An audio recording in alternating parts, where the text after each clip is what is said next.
never ever underestimate the power of Allah. You know, there was a sheikh who mentioned this in Saudi Arabia, and there was a doctor that visited him from Pakistan and told him a story that happened to him.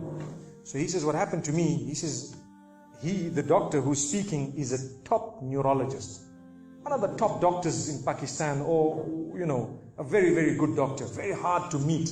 It's said that perhaps you would have to wait months on end before you can get an appointment to see him. So what happened is, he says, I was flying from one city to another, a very busy man, flying quite often within the country and perhaps even outside. And he says, suddenly the clouds built up. Huge clouds, and the lightning started striking, and it started pouring, and there was lots of turbulence, and one of the engines was struck and it was damaged. So we had to land. And so what happened is, the landing was at a nearby little airport or a little strip and so on.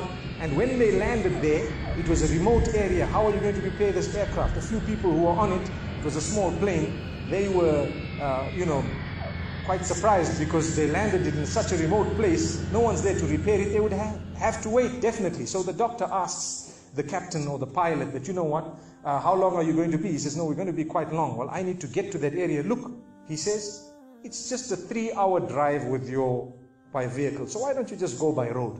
And you know, you can go there and get there. He says, okay, good idea, because this is going to take long. So he decides to go on one of the tri-shows, you know, in Pakistan, one of the areas, wherever it was, and he jumped in. And as they started progressing, the clouds built again. And the lightning was striking, and the rain started pouring. And it was pouring so much that their vehicle could not move much more because of the mud and because of everything else. And so it was quite an open area with a bit of farmland. And after a while they realized, look, we're not getting anywhere. There's a little house here. Why don't we just go there? We can read our salah. Perhaps we can, see, have a bit of a meal or whatever else. And they decided to knock the door. Strange people, strange land, far off, out in the rurals.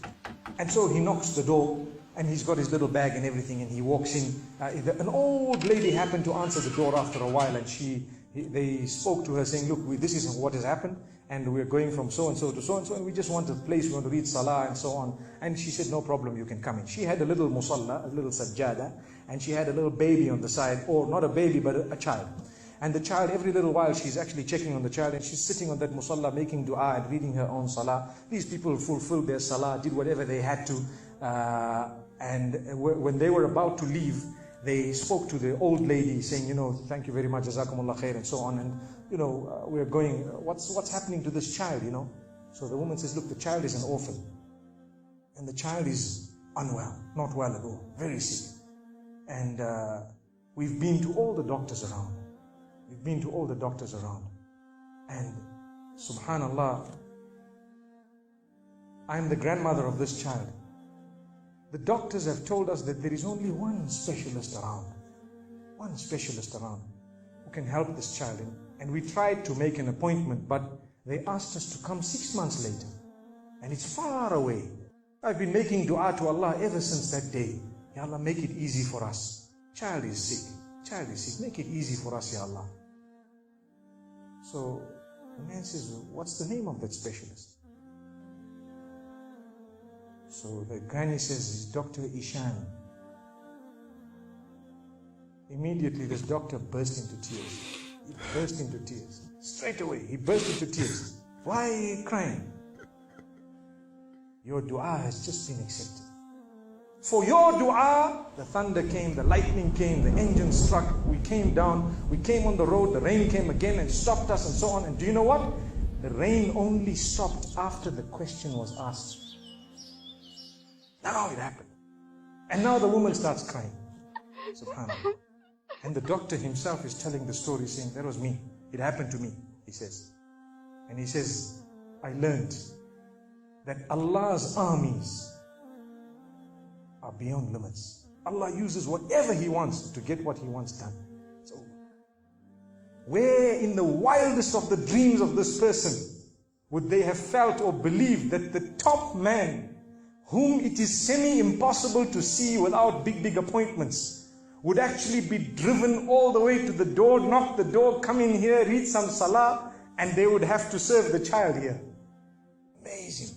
Wallahi, it brings tears to the eyes. But the reason I share it with you, every one of us has needs for Allah subhanahu wa ta'ala. Just keep calling. Just have yaqeen. Have conviction. If it is meant, it will definitely come in your direction. You know, we use the term by hook or crook, but I don't want to use that today. I want to tell you, by the mercy and power of Allah subhanahu wa ta'ala, it will happen. It will come to pass. May Allah subhanahu wa ta'ala bless us. May He open our doors. May He grant us all shifa. And may He make us firm believers that for Him, nothing is impossible.